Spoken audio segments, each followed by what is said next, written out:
हाँ, तो हम पढ़ेंगे धातु और अधातु में धातु और अधातु वाला अध्याय पढ़ रहे थे कक्षा 7वीं में, जिसमें आया है जो पदार्थ किसी अपने में से होकर ऊष्मा को आसानी से जाने देती है उन्हें ऊष्मा के चालक कहते हैं।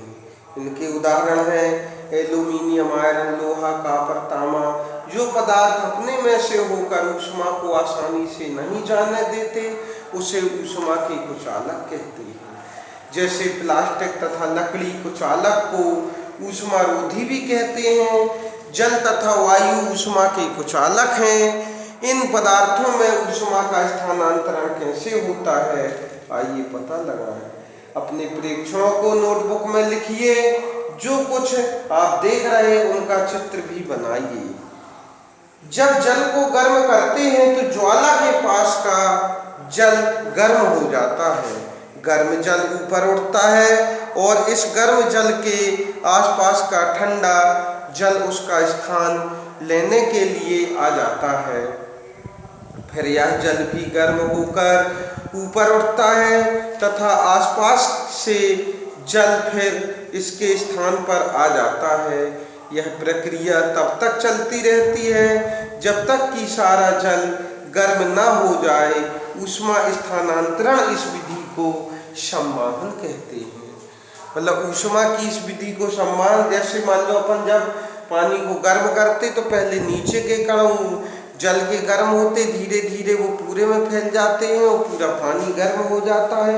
इस विधि को बोला जाता है ऊष्मा का संवहन। वायु में ऊष्मा का स्थानांतरण किस प्रकार से होता है? धुआं ऊष्मा के पास की गर्म वायु गर्म होकर ऊपर उठती है। इस प्रकार की यह वायु भी गर्म हो जाती है। यह प्रक्रिया चलती रहती है। क्रियाकलाप में इसको हम समझ सकते हैं। अनुभव करते, यदि नहीं तो कौन सा हाथ गर्म अनुभव करता है? ध्यान दीजिए, ऊपर की ओर की गई संवहन द्वारा गर्म होती है, इसलिए ज्वाला से ऊपर का हाथ गर्मी अनुभव करता है। तथापि पार्श्व की वायु संवहन द्वारा गर्म नहीं हो पाती।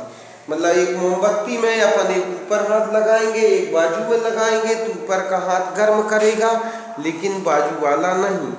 तटीय क्षेत्रों में रहने वाले, इसलिए यह वायु लौ के ऊपर वायु जैसे गर्म नहीं लगती। तटीय क्षेत्र में रहने वाले लोग एक मनोरंजक परिघटना का अनुभव करते हैं।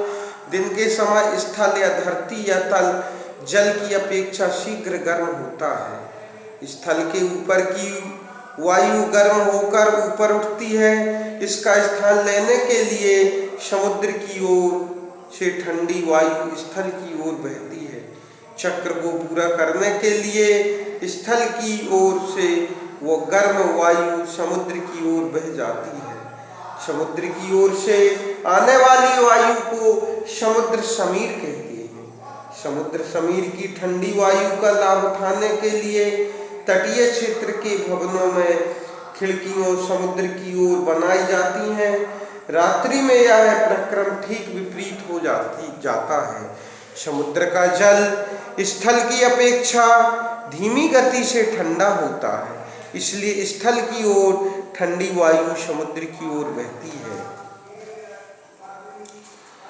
तो यह थल समीर कहलाती है। इस परिघटना को दर्शाता है। जब हम धूप में खड़े होते हैं तो हम गर्माहट अनुभव करते हैं। सूर्य से हम तक ऊष्मा कैसे पहुंचती है? यह चालन अथवा संवहन द्वारा हम तक नहीं पहुंच सकती, क्योंकि इन दोनों प्रक्रियाओं में ऊष्मा स्थानांतरण के लिए माध्यम की आवश्यकता होती है। चूंकि पृथ्वी तथा सूर्य के बीच के अधिकांश स्थान में कोई माध्यम नहीं है, जैसे वायु नहीं है, अतः सूर्य से हम तक ऊष्मा एक अन्य प्रक्रम द्वारा आती है जिसे विकिरण कहते हैं। विकिरण द्वारा ऊष्मा के स्थानांतरण में किसी माध्यम जैसे वायु, जल की आवश्यकता नहीं होती। माध्यम विद्यमान हो या ना हो, विकिरण द्वारा ऊष्मा का स्थानांतरण हो सकता है। जब हम किसी तापक या हीटर के सामने बैठते हैं तो हमें इसी प्रक्रम द्वारा ऊष्मा प्राप्त होती है। ज्वाला से हटाकर रखा कोई गर्म बर्तन ठंडा होते समय अपनी कुछ ऊष्मा को विकिरण द्वारा ही परिवेश को स्थानांतरण करता है। हमारा शरीर विकिरण द्वारा ही परिवेश को ऊष्मा देता है तथा इससे ऊष्मा ग्रहण करता है। सभी गर्म पिंड विकिरणों के रूप में ऊष्मा विकिरित करते हैं। जब ये ऊष्मा विकिरण किसी अन्य वस्तु से टकराते हैं तो इनका कुछ भाग परिवर्तित हो जाता है, कुछ भाग अवशेषित हो जाता है तथा कुछ भाग परागत हो सकता है। ऊष्मा के अवशोषित भाग के कारण वस्तु का ताप बढ़ जाता है। धूप में जाते समय आपको छाते का उपयोग करने का परामर्श क्यों दिया जाता है? सर्दियों तथा गर्मियों में हमारे पहनने के वस्त्र के प्रकार। आप जानते हैं कि गर्मियों में हम हल्के रंग के वस्त्रों की वरीयता देते हैं तथा सर्दियों में हम गहरे रंग के कपड़े पहनना पसंद करते हैं। ऐसा क्यों? आइए हम इसका पता लगाते हैं।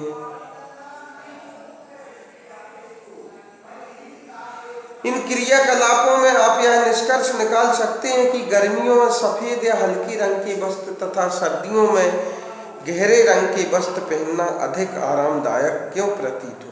गहरे रंग के पृष्ठ अपेक्षाकृत अधिक ऊष्मा अवशोषित करते हैं, इसलिए सर्दियों में गहरे रंग के वस्त्र पहनना हमें सुखद लगता है। हल्के रंग के कपड़े ऊष्मीय विकिरण के अधिकांश भाग को परिवर्तित कर देते हैं, इसलिए गर्मियों में हमें हल्के रंग के वस्त्र अधिक आरामदेह लगते हैं। सर्दियों में ऊनी वस्त्र हमें उष्ण बनाए रखते। सर्दियों में हम ऊनी वस्त्र ऊन ऊष्मारोधी है। इसके अतिरिक्त ऊन के रेशों के बीच में वायु फंसी रहती है। यह वायु हमारे शरीर की ऊष्मा को ठंडे परिवेश में विकृत होने से रोकती है। हमें उष्णता का अनुभव होता है।